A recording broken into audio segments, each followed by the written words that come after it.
Like that. Hey everyone, really happy to be joined by Sarah Ward. It's always great when you join us. Oh, thank you. Tell us a little bit about you and your books to get us started. So I'm Sarah Ward. I'm the author of, do you know what? I haven't counted. I can't remember. I think this is my 12th. So I wrote a series based in the Peak District, and then I've written 2 Gothic thrillers as Rhiannon Ward. And then I have 2 series at the moment. One's set in New England, which we talked about, didn't we? In I think it was June, Kaz. Yeah. And yeah, which was Quiet Bones, the latest book. And about 3 weeks ago, my latest Mallory Dawson came out. So that's my West Wales based series. I live in Wales, and the Death Lesson came out October the 2nd. And there is a little bit of a kind of a crossover this time, isn't there, between Quiet Bones and the Death Lesson, in that they're both sort of involved Academia. in an academic institution. Yeah. I'd actually wanted to write this book before. So it's set in a girls' school in West Wales in Tregaron, and which is a really nice town by us. And I'd had this idea of something that was happening in a girls' school, but I was really conscious that I had a book coming out, Death Rights, which was set in a New England university, and I didn't want the two to come out together. So I then wrote it after Death Rights had been published. And in fact, I spoke to my then editor, Sian, about it, and we agreed, and she liked the idea, but she said I'd hold it back for a few more, Mallory, just to get your other series. It's set in a university. I mean, they are completely different plots, different characters, and so on, but they are both set in academia, which I've worked in. So I feel really sort of, relaxed about it, writing about it. So it's not that unusual that I've brought it into both series. But yeah, I was really conscious that my New England series is set in a university, whereas my Mallory series is set.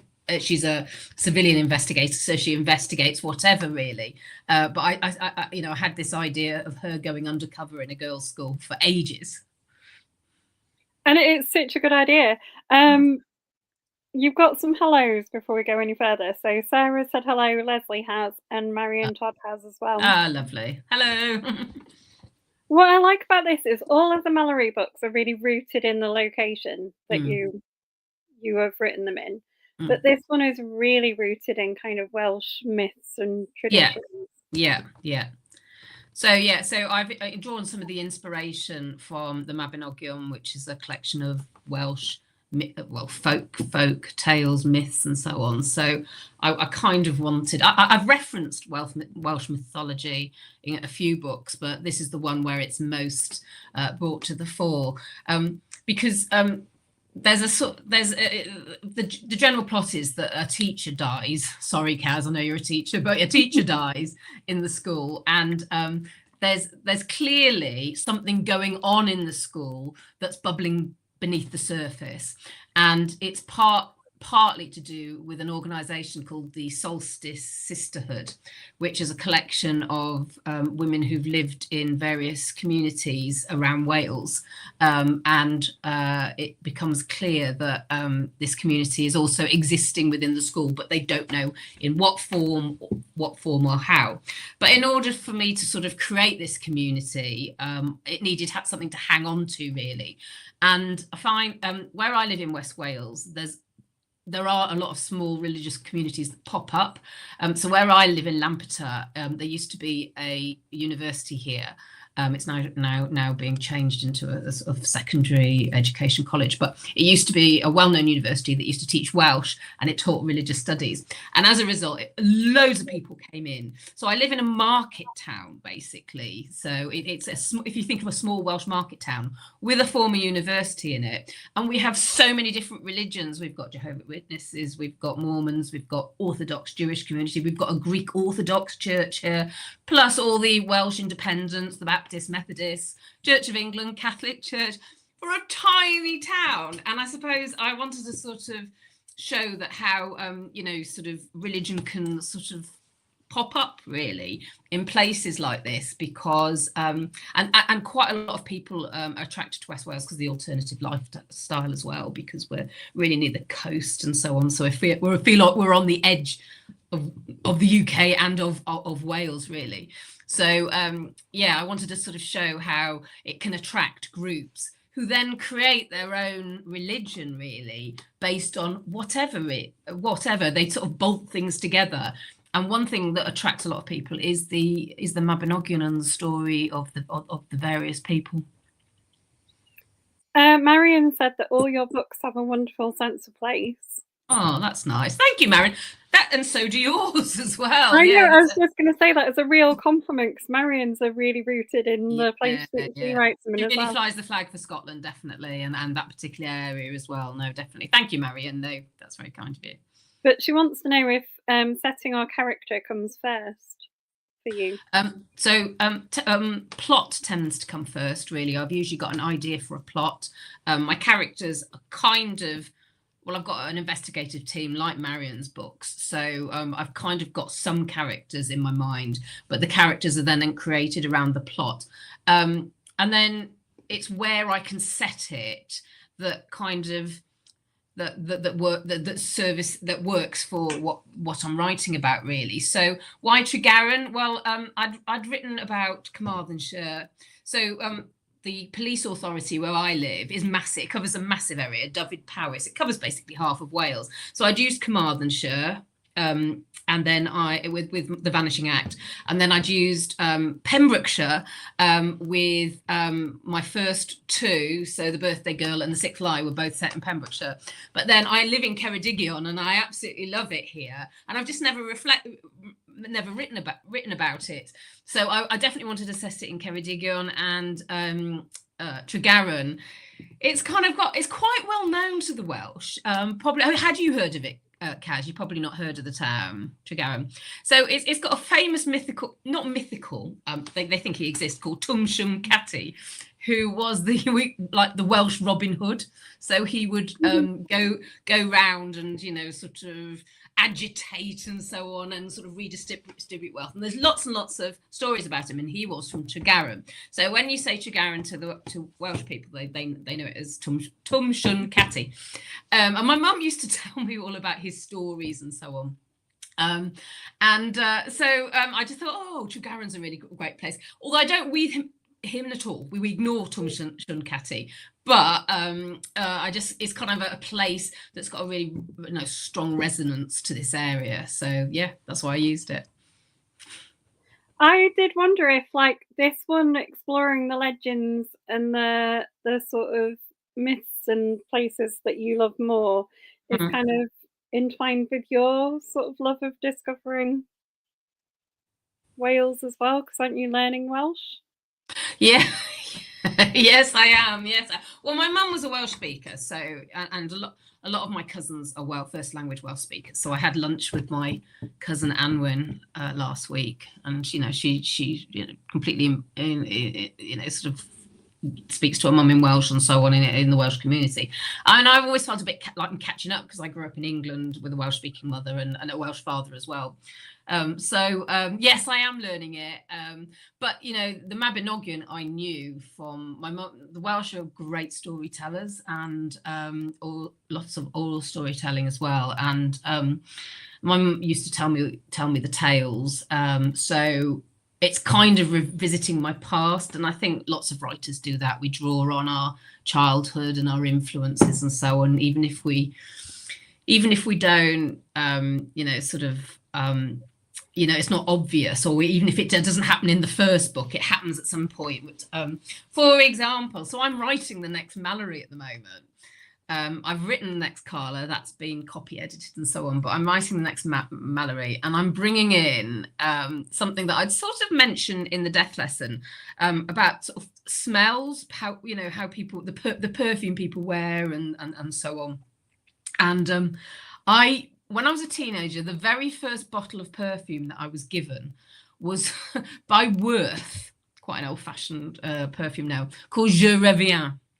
And it was my mum's cast off because someone had bought it for her, maybe my dad or somebody. And she smelt it and she said it smells like cat pee. So she gave it to me as a 14-year-old. And I'd forgotten all about it. And I wore it until I got a bit older. And then I wanted my own perfume, like Lulu and all the sort of things that were really popular in the 80s. And I'd forgotten about Je Reviens. And then I saw a reference to it. And I thought, God, I used to wear that before I was able to buy my own perfume. And so I ordered a little sample. It's still available, but in sort of quite specialist shops. So I ordered a small bottle from eBay, and and I smelt it, and I put it on, and it did still smell how I remember it. It's quite a powdery smell. And I thought, oh, this is how I remember it. And then my husband said, I think the cat's done something. So it smells like cat pee to him as well. So him and my mum must obviously have very similar, smelling things.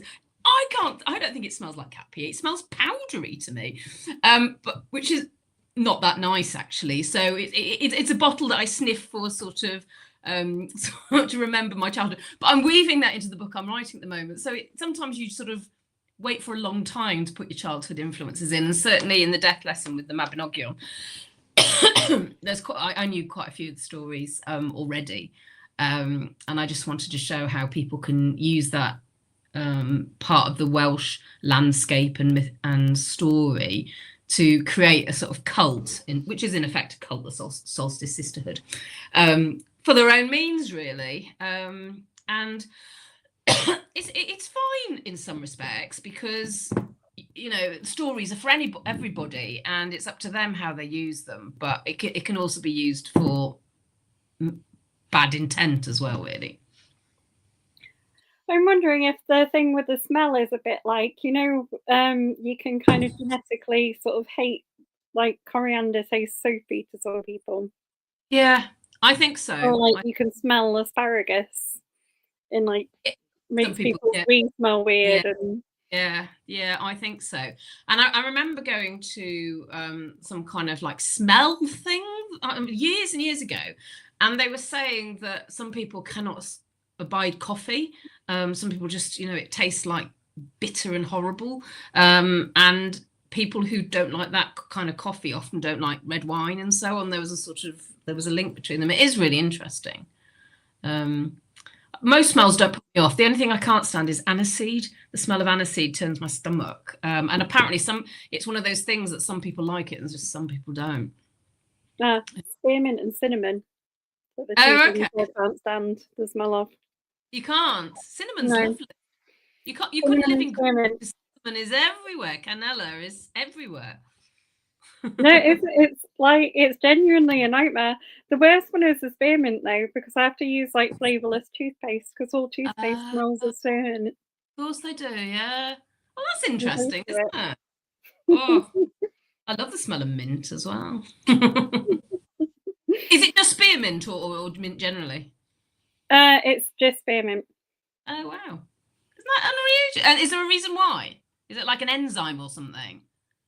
No, it is. When I was little, the tablets I took for my epilepsy were like chewable ones, and they tasted of spearmint, and I hated spearmint when I started taking them. Oh no! And I took the tablets for like 2 years, and now when I smell spearmint, it makes me feel sick. Oh, no. I think it's just an inherited, like a memory. Yeah. I know what you mean. Yeah. Donna's agreeing with me on spearmint. She says it's vile. There's a reason I like Donna. Yeah, it's not my favourite. I don't mind it. It's aniseed. Turns my stomach. I went to a dinner once, and and they said, "What don't you like?" And I thought, well, I don't like anything really. And then they gave me star anise pudding, and it was just like, oh no, I had to pretend to eat it. Oh, horrible. Yeah, well, it's nice, really. I know. So, I mean, in this one, you really put Mallory in as a fish out of water, haven't you, as well? Because she has to go in, and she's not just teaching. Like, I think you can cover teach, or teach as a teacher, like quite a lot of things, but she has to go in and teach maths, which is like possibly one of the worst. Well, she has an first, so yeah, I'd never really sort of thought or discussed what Mallory had done as her degree. So when I was thinking about, the teacher dies and it's ruled as she's taken her own life, and the head teacher thinks that doesn't sound right. So she asks Mallory, her and Mallory's boss, Harry, come up with a plan that Mallory goes undercover. Mallory's a civilian investigator, so she's contracted in for various investigations. And I was just thinking of a subject really that you kind of you've got an aptitude for. Do you know what I mean? I mean, I suppose with something like geography, you wouldn't necessarily say I've got an aptitude for geography. You know, it's probably something you just feel passionate about, something you really enjoy, and so on. Whereas I sometimes think with maths, you know, you have to have a sort of natural talent really for it. And I thought someone like Mallory, because she's quite logical thinking and so on, that she could have done a maths degree, that would make sense. And also because I've taught, and I know you're a teacher, is that there have been times at certain points where sometimes, you know, if you've had to cover for people, you're literally only one lesson in front of the class, because, you know, you're teaching something completely out of your comfort zone and you're sort of just keeping ahead. But there's always someone really, really bright who clearly knows much more about it than you do. And I wanted to weave that in as well, you know, sort of teaching people of different abilities and who care more and so on.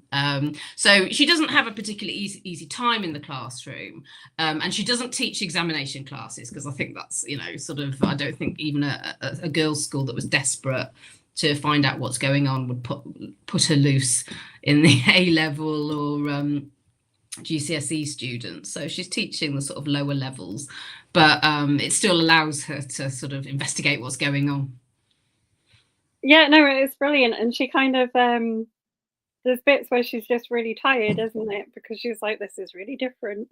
Yeah, yeah. I'm on my feet all day and I have to, you know, come up, because the thing about teaching is, you know, you have to, you never know how it's going to go, do you? And you think, oh, I haven't planned enough, and so you have to sort of improvise and add some stuff on, or you don't finish it, and you know, you have to teach to different abilities and levels and so on. So and for Mallory, it's just really, really tiring. Yeah, I don't think teaching's an easy job at all. Yeah, you have my sort of sympathies really. I kind of like the setup though, because it's very enclosed, the school, isn't it? And it's very, yeah, it has its own challenges because it's quite prestigious. So like the effect of what's happened, even though it doesn't look to be anything sinister on the front of it, kind of is a problem for the school. Yeah, so it's really it's trying to keep its reputation, and I think this is where some of the crossover with my New England series, because that's set in a prestigious US university, a prestigious college, and so, but I wanted it to be that sort of, you know, I suppose in a public, in a state school, things can happen hidden in plain sight, but it's harder because there's lots and lots of processes in place. Whereas something that's, you know, sort of run by a group of trustees, and the hiring of teachers is a bit more eclectic than the state school. I just thought, you know, sort of the private sector would be ideal.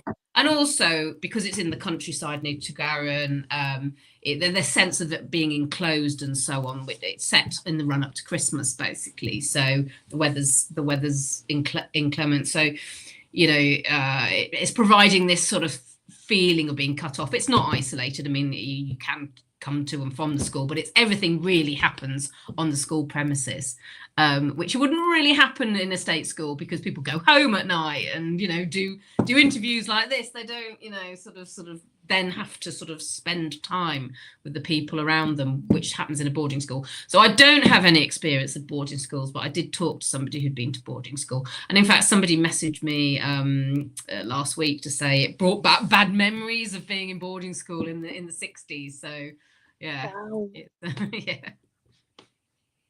Yeah, I never went, but I do know people who went to boarding school.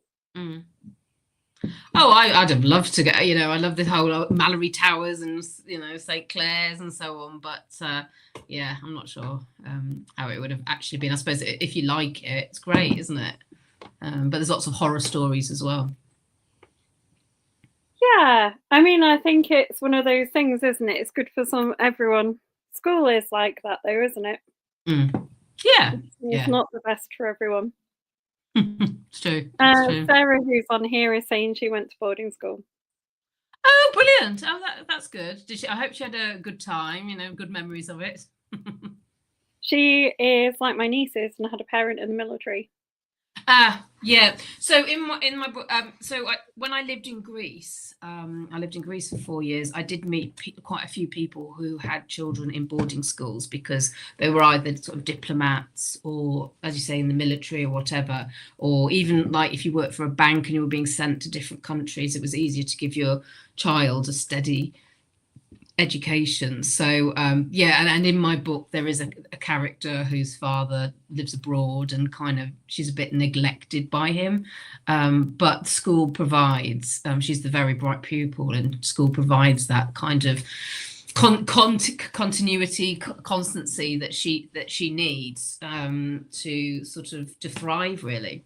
Oh, that's interesting though. Yeah, she's quite a good character as well, isn't she? The girl whose dad's, I think, he's a diplomat, isn't he, in Cairo? Yeah, that's right. And her mother doesn't have anything to do with her. She's sort of absconded or whatever, to left her. And he's got a second marriage, but it's perfectly loving. It's just distant. But she is somebody who, it was a difficult character to write because she helps Mallory partly with the investigation. And I'm really conscious that Mallory's gone undercover into a girls' school, and that's, not really going to happen in real life. I mean, it might do, but it possibly, is on the borderline of what's acceptable. Because I know all about safeguarding and, in ensuring that, especially in boarding schools and so on. And I really wanted this character to help Mallory with the investigation, but there was a limit of how much Mallory's able to put her in danger, basically. So it was very much character led, in as that she puts herself in danger. She sort of pushes her forward because she's so bright and there's something terrible going on that someone like her would definitely want to help investigate, but she was quite a difficult character to write, although when the first person who reads it is my editor, and she really liked the character, but I was just really conscious because you do, you want to suspend, sort of, you don't want people to completely disbelieve everything, so you want to sort of it be real enough that people feel, they're not saying, oh, that's ridiculous, it wouldn't happen. So I really pushed the character's personality, that it's her driving her involvement in the investigation, not Mallory sort of saying, oh, would you like to be my sidekick during the course of this, because Mallory's got a teenage son anyway, so she knows the score in terms of vulnerable teenagers, really. I think you covered it quite well of putting Mallory in, because you can have unqualified teachers, okay, covering lessons. It does happen. It might not happen at a really fancy boarding school, but it does happen. And you did have the talk, like when they were talking about going in, that she, because she's working for the police, she will have all the DBS and and things that she would need. Yeah, exactly. And it's extraordinary circumstances, and it's a private school, so there's not the sort of same. There are processes, but it's slightly different. And as you say, I mean, even the qualifications that are required in a private school are slightly different from state schools. Sometimes, I know people have gone into teaching private schools that don't have a PGCE and so on. So I don't think Mallory particularly likes it in the school. I think she's glad to get out of it in the end, but it's a great place to put a character out, because with crime fiction you're trying to move characters out of their comfort zone, and a school is a great place to put somebody hardened in there, really. And because my character, not Mallory per se, but the idea of a civilian investigator comes from a real life person who I used to teach when I was teaching crime fiction. He came along to one of my classes in a library, and then subsequently joined one of the groups I was leading. And he was a former police officer in the Manchester Police, and he left for various reasons. You know, he just decided to do something else. Went to Cyprus for a few years, and then when he came back, and he taught down there. So when he came back, he joined a state school as a teaching assistant, and he was there for a few years. And while I was teaching crime fiction, he was a teaching assistant, and they were saying, please become trained to be a teacher, because you're good and so on. And then when I saw him just after lockdown, he said, I've left teaching, I've gone back to the police. And I said, oh, right. I said, why? Because he seemed to be really passionate about teaching. And he said, well, all the kids came back from lockdown feral. And he says, I'd rather go back to the police. It's less hassle. So, I kind of channeled his energy into Mallory, and sort of, how it can be really, really challenging, whereas policing can be familiar if you're a career police officer. Well, maybe that'll be the answer to some of Mallory's money worries. Maybe in between being a civilian investigator, you can pick up the odd bit of math tutoring, or yeah, that's a good idea. yeah, because there's always people advertising for tutors around here. So because there are quite a lot of people home educate their kids. It's again this sort of sense of slightly alternative lifestyle around here. So there's quite a few forest schools and people who home educate and so on. And there's often extracurricular classes I see advertised and so on. It's a good idea. We'll see. What I like about the series is that you get like a development of Mallory as a character across them. So I think although you could pick up the book and just read it on its own as a standalone and it'd be fine, it's nicer if you've read all of the series. Yeah. You see like Mallory and Harry and everyone kind of develop. Yeah. So Mallory's not on a downward spiral, but she's kind of only just getting along in terms of her sort of life choices, really. She was a Met police officer who was invalided out of the force after she was stabbed during an investigation. And so in the first book, she's working as a night manager in a hotel. So in The Birthday Girl, she goes to a Welsh island called Eldey Island, based on Goldie Island. And she works as a night manager. So she's kind of not got a home, really. She lives on this sort of, in this sort of house by the hotel, this prestigious hotel. Then in the second book, The Sixth Lie, she's working in a tourist centre while she waits for a chance to be a sort of a civilian investigator before she's approached. And she's living in a rented house, but she's really conscious that when it comes to high season, she won't be able to afford the rent. They're probably going to chuck her out and so on. So this idea, she's not really got stability. And then in the third book, in the Vanishing Act, she's living in a caravan because it's the height of summer. She can't afford a short-term rental, and the only possibility is in this caravan park where she's met. So all the holiday makers and so on have come, and she's sort of having to get up early while people or come back late while people are frying their barbecues and so on. In the Death Lesson, she's still in the caravan, and it's quite a nice thing not to live in the caravan as winter approaches, and live in relative luxury in this school. But I think it's important for me that not everybody thrives, and in this part of West Wales, housing and accommodation is really, really expensive, because there's a lot of holiday makers and so on, and it's quite hard for key workers to get somewhere to which a police officer is.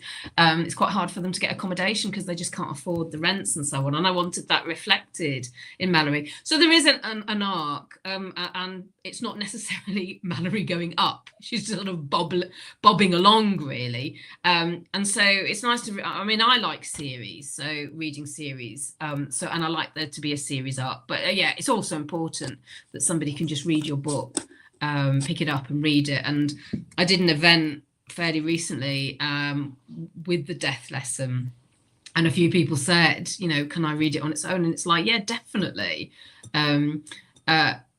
Yeah, well, I mean, when I was growing up, I'm sure it was the same with you, Kaz. I mean, you couldn't always find the first book in a series or the second. You picked up a book at the library and you read it, and then you would read them out of sequence. It was just like whenever you got hold of a book, really. Which can work for some series, can't they? But Yeah. I do like to read a series in order. Yeah. If I can. Yeah. Yeah, I do to a certain extent. I remember when I was reading a lot of Scandinavian crime fiction, that they were often translated out of order. So, you know, the characters would be jumping around, and it was just like, I'm sure I've missed something because I don't think she was married in the last book. And it was just how they'd been translated. So it was just luck of the draw, really. And I think that made me a lot more sort of relaxed about reading things in order, I think. Yeah. And if you like things like Discworld as well, that's best covered in your own order, isn't it? Is it? Do you know what? I have never been. That's Terry Pratchett, isn't it? Mm-hmm. I have never been able to get into Terry Pratchett. My cousin Anwen, who's a big, I was talking about, who's a big crime fiction reader, also loves Terry Pratchett. And I've tried. I used to go and visit her, and before I lived close, but you know, when I used to stay with her, she'd have shelves of Terry Pratchett, and I would try, and I just couldn't do it for me. And then my book club was read a Terry Pratchett, and I tried for that. I just think, you know, you just either get it or you don't you really? Yeah, I love them. But you have to make your own order. There is a series order, but you make your own order. Do you? Okay. Yeah, everyone who is a real fan has started it somewhere random. Okay. Yeah. No, I do. Yeah. I've got so much to read that, you know, if I can't get into it, I have to just put it down, because I'm reading for the John Creasy Dagger at the moment, the Crime Writers Association. So that's for the first crime novels, and so, you know, I'm sort of really focused on that. So I'm not really reading anything else. But yeah, when I'm reading, you know, in the summer and so on for pleasure, I do sort of try and you know, not spend a long time on books I'm just not enjoying. No, I think that's a fair thing. There's something you develop as well, isn't it? When I was little, I used to have to finish a book if I started reading it. Did you? Right. Yeah, even if I didn't like it. But I've got better at knowing when to give up. Because I don't know if you found this, I can tell by the first page if I'm going to enjoy something. You just can tell with the writing. It's really unusual, isn't it? How you can start a book and think this is going to be great. Although I think there are sometimes books where you start reading them and you're not sure, and sometimes they are worth carrying on. I read All as Sinners last year, and I wasn't sure. Oh, okay. I started reading it, and then by the end, I loved it. Oh, okay. Yeah. I've just read the book that won the Women's Prize last year, called The Safe Keep. Have you read that? It's not crime. It was shortlisted for the Booker Prize as well, I think, and it's for my book club. So I'm in a book club. I joined it so I'm just not reading crime. And every book I've read, I've been like, what?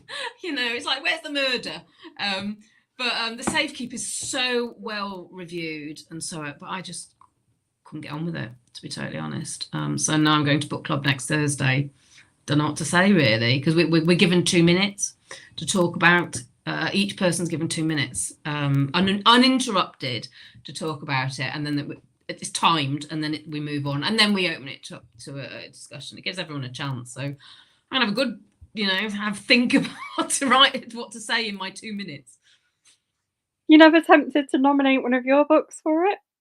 No, not for my own book club. I mean, you know, I'm more than happy when book clubs choose one of my books. And I've even been to a book club where because we rate books out of 10 in this book club, but I've been in a book club, you know, sitting in book clubs while they've rated my book. So you know, I love doing book clubs, but no, I think it's better that I know some of the other people read them, so they obviously read the book. But the other thing is, because we're all busy, aren't we? But the person who runs it, a bookshop owner, it's my local indie bookshop called Wisco Bookworm, who are excellent in Aberavon. She has short books; they've got to be less than 350 pages. So so I think might be slightly more than that. Let me see what the death lesson is. Oh no, it's 300 pages. It actually fits in. Maybe I'll suggest it. There you go. Yeah, I think it's 300 pages is the limit, not 350. Yeah. Donna says, have you given any of your characters a trait, quirk, or habit you later regretted? That's a question. No, I don't think so. My first character, Connie Childs, who was in my Derbyshire, I made her a smoker, which I kind of regretted because I don't know, it just felt a bit of a cliche after I'd written it. So then I put her on the vapes to try and get her to give up the fags. Sorry, I'm just recovering from a cold. To give up the fags. So yes, I regretted giving my first character, my first detective, making her a smoker. And because it just didn't seem to sort of be able to go anywhere. This was back in when I wrote it, and I was living in Greece where a lot of people smoked. It seemed okay. And then when I came back to England with a manuscript in 2013, I thought, no one's really smoking anymore. In the time I've been in Greece, people in the UK have given up smoking. But I didn't want to, I wasn't in a position really, because by this point I'd got a publishing contract, and, the book was the book, and, it seemed a minor thing to change. But then I did actually, put her on the vapes, and then she's just stopped vaping because I think I'd had enough of that really. So I think I did regret that. But other than that, no, I think if you give your character a quirk and then you decide you don't like it, you can just never mention it again, really, unless it's particularly important for their character, and it looks really odd. If you don't mention it, I think you can just sort of let things drop. I mean, characters could change their taste in music or whatever, and I don't think it makes a huge difference, really. So yeah, you can redeem it. What I do regret, and I will say, as I'm writing the next Malory, is I wish I'd made a spreadsheet of all my characters' names and things. I'm just not organized enough for it. And so when I come to start, because I'm writing 2 series, when I come to start the next Malory, for example, I've just written a Carla, my New England book. It's called Grave Intent. That's out next year. And I pick up Malory and I think, God, what's her husband called? And, it's because I've been immersed in somebody else's head. And then I think names, and I'm just, writing the next Malory, and I'm thinking, have I ever used that name? And I should have just made a list, shouldn't I, of all the characters and so on. It would be quite easy to do, because I don't plot my books. I just sort of get going with them. But at the end, I make a summary of what's happening in each chapter, because it means then when I come to move things around and so on, I can do that. So all I'd need to do is go through my previous spreadsheets and just pick out the character names from that. So it would be straightforward, but I've not got time, because if I should be writing. So what I do is what ends up thinking, what's their husband called again? And so I pick up the book, and then I'm flicking, the previous book, and I'm flicking through trying to remember, because I've got a terrible memory.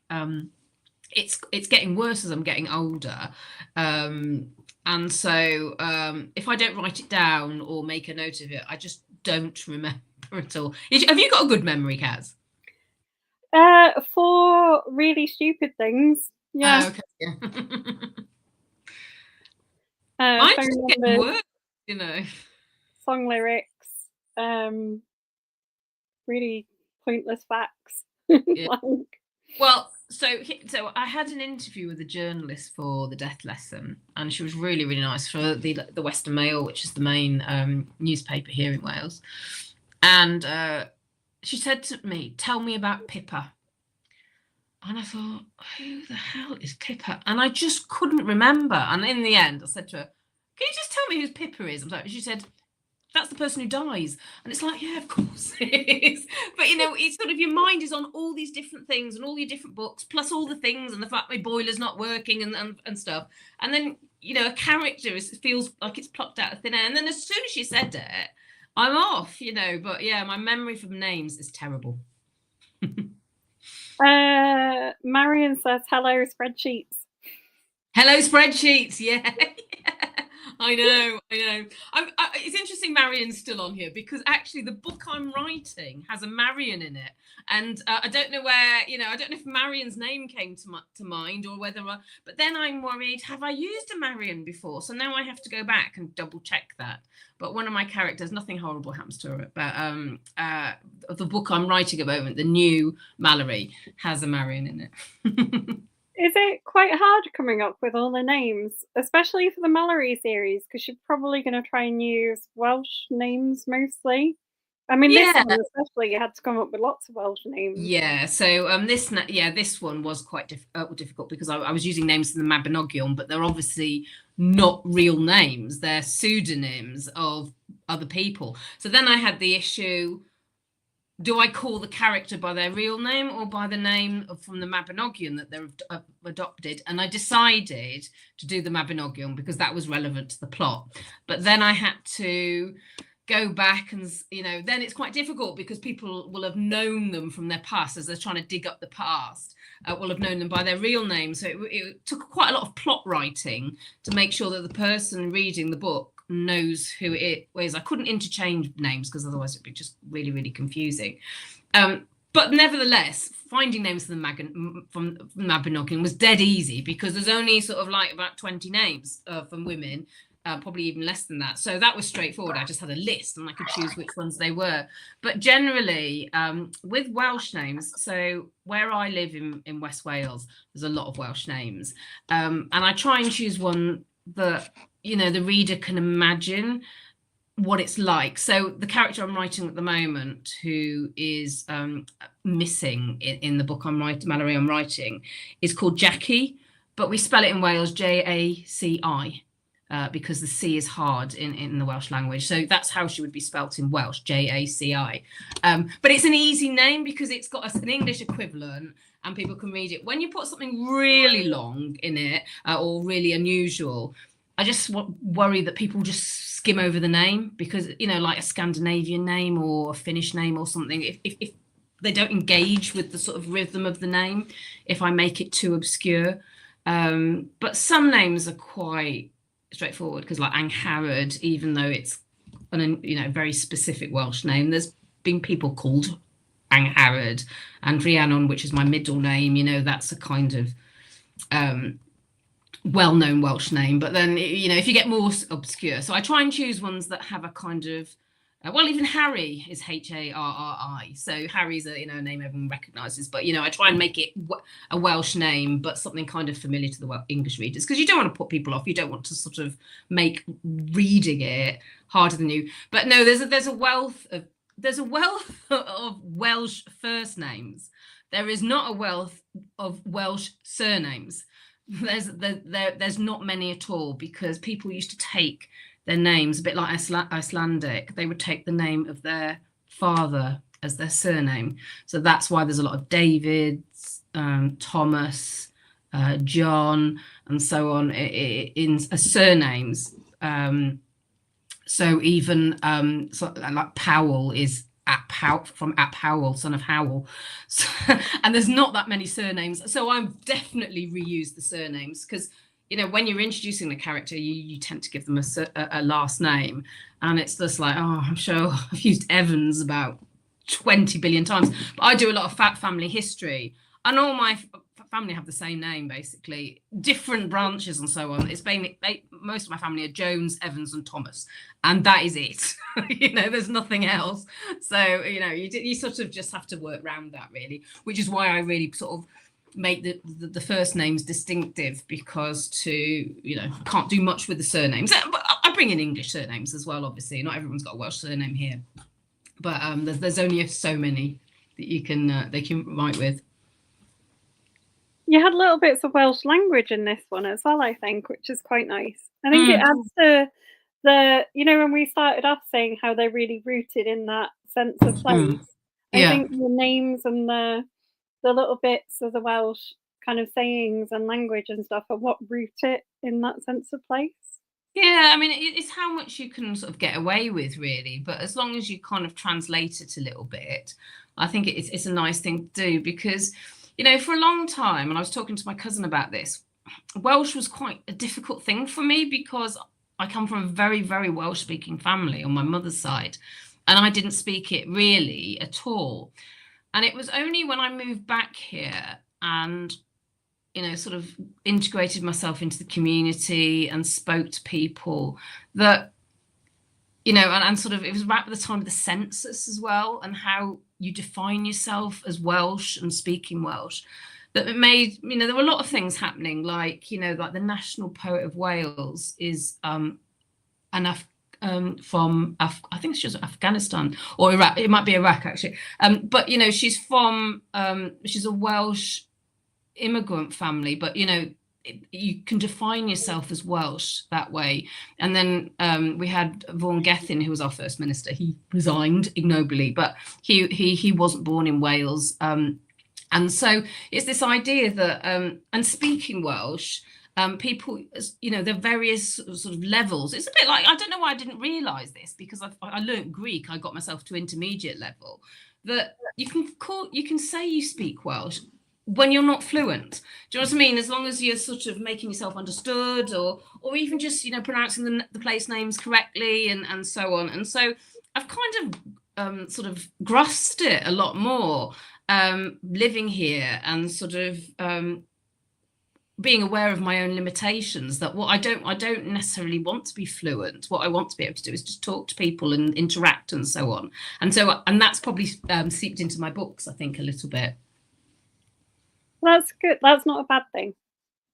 No, it's not. And I was talking to my cousin about it, because she's very, you know, sort of very strongly Welsh, and I was saying, oh, I'm never going to be perfect because I'm a learner and it's always going to be my second language. And she said there's a lot of mutations in Welsh. So depending on what comes before it, the first letter then mutates to a different letter. And she said, even I get the mutations wrong, because her mum was a Welsh teacher. And she said, my mum corrects me. She's like, my cousin's 54 or whatever. She says, my mum corrects the mutations. So she said, don't worry about it, because people get the grammar wrong. You know, Welsh speakers get it wrong. A bit like English speakers, don't they? You don't necessarily get it right. So I think, you know, it's kind of, and you only know that when you live in the country. I think I was trying to learn it elsewhere, and I've relaxed into the whole learning experience, really. I think what it is I've given up on perfection. Just generally. It's never going to be attainable, so I've given up on it, and just having fun with learning the language and using it. That's it. Yeah. Right, so tell us recently what you've read and enjoyed. You're always good for a book recommendation.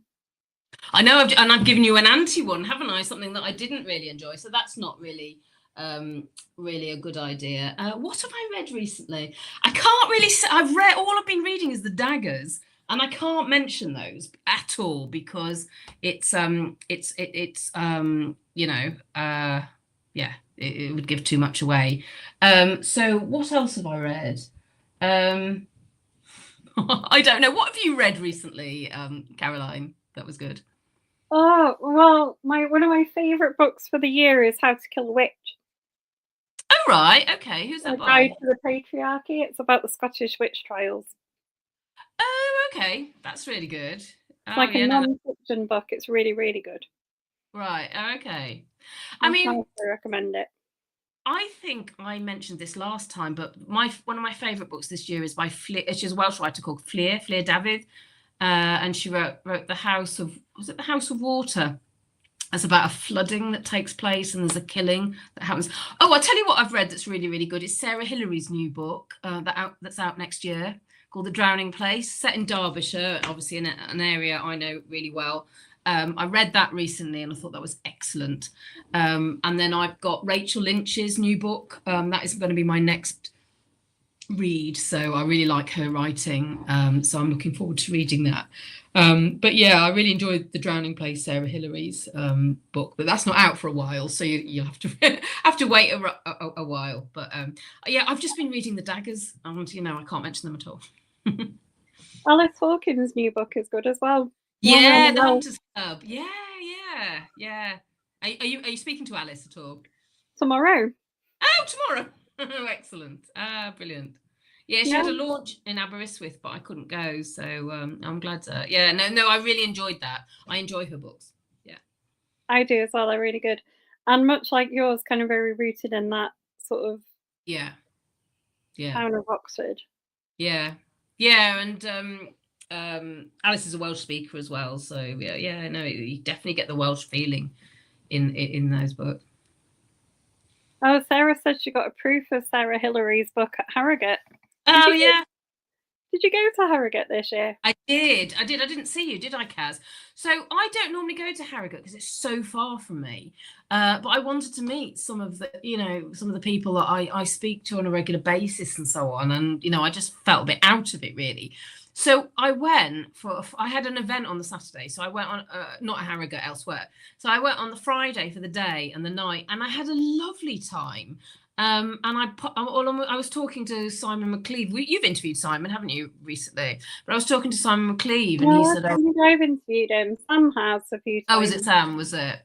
And he was asking about it, and I said, "Well, I went for a day and a night, and I absolutely loved it. So it was a perfect bite size for me. So were you there for the whole weekend?" No, I only went on the Saturday. Oh, because you're close by, aren't you? You can do that, yeah. I can, yeah, because I live in Yorkshire. It's like an hour on the train.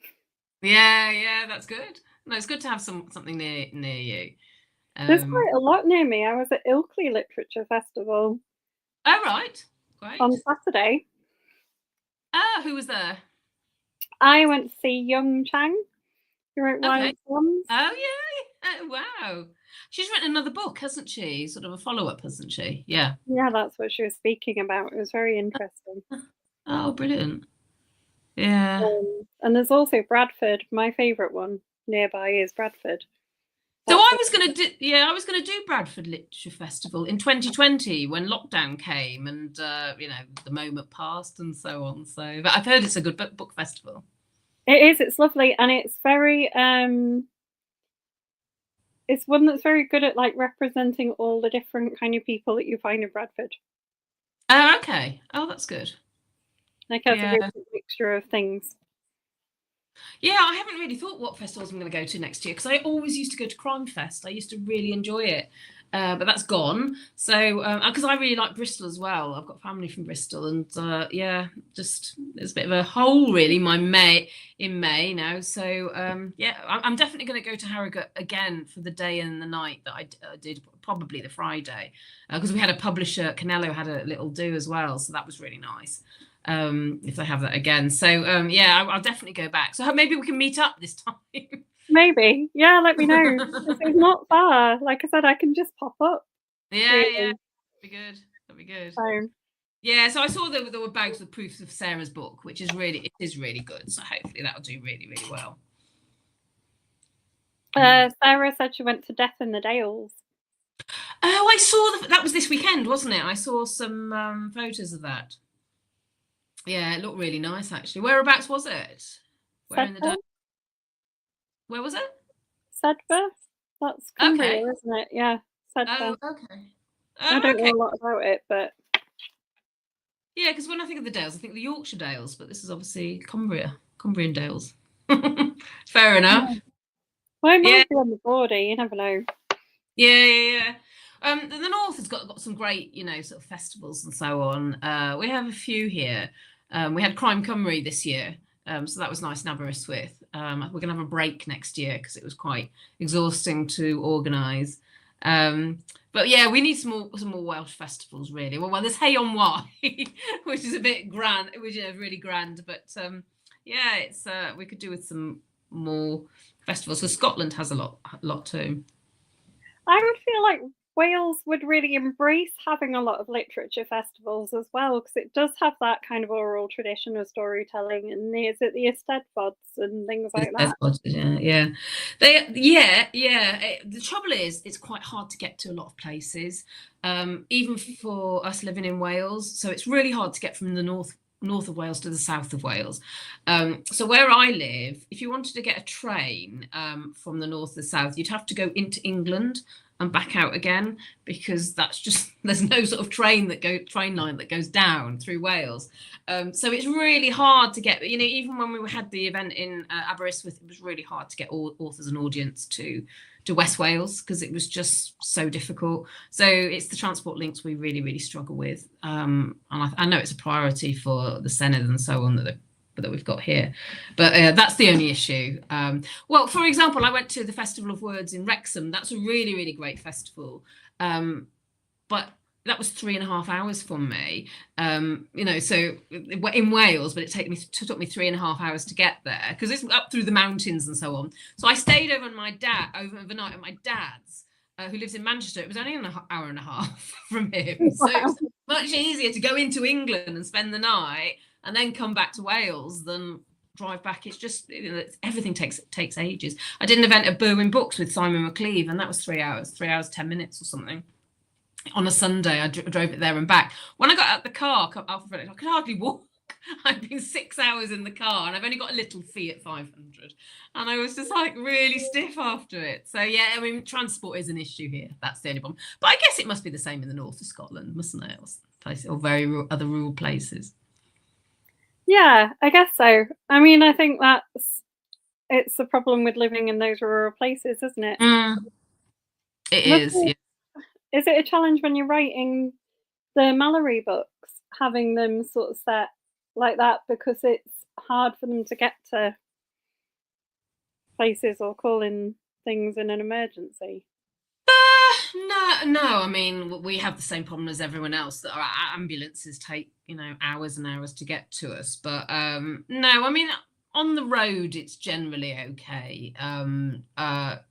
It's a rural country, rural nation, Wales. So, you know, it's to the benefit really of the story, because there's lots and lots of things that can go wrong, and you can describe the landscape and so on. So in terms of writing crime fiction, the ruralness of where I live is really nice. It's just the practicalities of running a festival makes things hard. But no, so I mean, Wales is an inspiration for lots and lots of crime fiction. Claire McIntosh, Simon McLeave, Morgan Green, obviously Alice Hawkins. I mean, there's lots and lots of Welsh writers who really sort of mine the landscape, because it's just so evocative, really. Do you we've only got a few minutes left. Do you want to finish us off by telling people what they're going to go and buy? Oh, brilliant. So this is my 4th Malory book. It's called The Death Lesson. As you've heard, it's set in a girls' school in Tregaron, which is in Ceredigion, where I live in West Wales. So we're sort of 20 minutes from the sea. And there, a teacher has died, and Malory goes undercover as a maths teacher, staying one step ahead of her class, to discover what's going on. And there's lots and lots of references to the Welsh folk and mythology book, the Mabinogion, because there's something going on in the school where people have decided to take Welsh history and mythology and religion and mix it all up and create something that's not particularly benign. Which is an excellent description of it. Is it out on audio? Thank you, and I very much enjoyed writing it, and then I'm currently writing the follow-up to it at the moment. I'm sort of about 10,000 words into it. That's good. Is there going to be, how many have you got planned in the series? Because I feel like there's an arc like Malory and Harry and people like that you're probably going to get to an end of at some point. Yes, it's true. So I don't know, to be honest. So I'm writing this one. Doesn't have a title yet, and then we'll see, to be honest, because I've got my Carla series and I've got an arc for that as well, and I've got an idea for a standalone I'd quite like to write. So yeah, it's kind of deciding what the priorities are and so on, but that's quite a way in the distance. So the main thing is that I'm sort of, the character arc isn't finished yet. I don't have a number in mind, to be honest. I just like, you know, to sort of, but as you say, yeah, it's kind of Malory and Harry, there is an arc there, and something does happen in the book I'm writing that sort of brings that together without giving too much away. Well, Marion said thanks. Donna said it's been fab. She hasn't read any of your books yet, but she's going to write that wrong. Oh, lovely. Thank you, Donna. And Sarah says she needs more Carla and Mallory. Oh, thank you, Sarah. That's really, really kind. Well, Carla, there's another Carla coming in June that's been finished and has been edited and so on. So thank you for that. Thank you. And I'm with Sarah. Oh, brilliant. Oh, thank you, Kat. Oh, well, it's always a pleasure to talk to you. Thank you ever so much for your insightful questions and so on, and for the promotion of my books. I really appreciate it. Well, thanks for joining us. Thank you.